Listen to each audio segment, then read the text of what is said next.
देखिए, बहुत ही अफ़सोसनाक ये घटना सामने आई है। हमारे पास कोई शब्द नहीं है कि हम किस तरीक़े से अपना ये बयान जारी करें। अजीत दादा के साथ 5 साल मुझे एक आमदार की हैसियत से विधानसभा में काम करने का मौका मिला और उस दौरान हमने देखा, और उससे पहले भी हम ये जानते थे कि महाराष्ट्र के अंदर उनसे बेहतर एबल और एफिशिएंट एडमिनिस्ट्रेटर नहीं था। यकीनन ये बहुत ही अफ़सोसनाक घटना हुई है।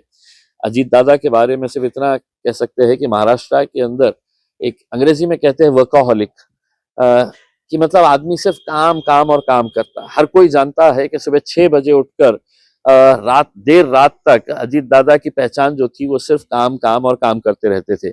और उनका जो डिसीजन मेकिंग एबिलिटी था, मैं नहीं समझ सकता हूँ कि राजनीति के अंदर ऐसा कोई दूसरा शख्स है जिसके पास इतनी अच्छी ये कला थी।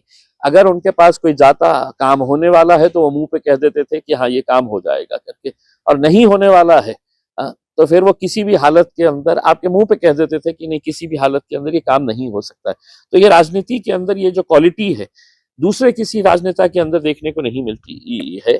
मैंने विधानसभा के अंदर मेरा खुद का अनुभव मैंने देखा है कि जब सत्ताधारी पक्ष किसी विरोधी पक्ष ने अगर किसी ने सवाल उठाया और उसका जवाब देना है और वो मंत्री जवाब नहीं दे पा रहा है, तो अजीत दादा खुद खड़े होते थे अपने नेता का बचाव करने के लिए, और अपने नेता का बचाव करने के लिए वो खड़े रहकर जो जवाब एक्सपेक्टेड होता था तो वो जवाब वो खुद देते थे। तो कुछ ऐसे गुण थे कि जो आज उनकी कमी महसूस तो यकीनन सिर्फ महाराष्ट्र को नहीं पूरे देश के अंदर होगी।